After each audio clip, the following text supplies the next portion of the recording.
Most people, if they were able to make $5,000 a month without going to work, they would be in a position where they could quit their job.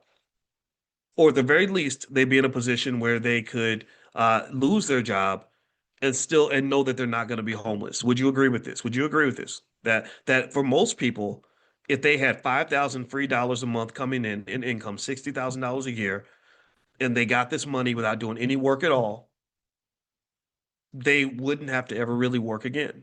It doesn't mean that they'd be comfortable with it. I'm not saying they'd be rich, but you think about it, a lot of mortgages are less than 2,500 a month. A lot, you can buy mortgage, food, whatever, right? But, it'll be tight, maybe, possibly, but for some of you, but you could survive, right? So I said, that's it. I said that's the one thing, right? I love it. I love it when you take a complex idea and you can reduce it to one simple solution, one simple thing, right? And so I said, look, all you got to do if you want to be free is in life, just solve the $5,000 problem.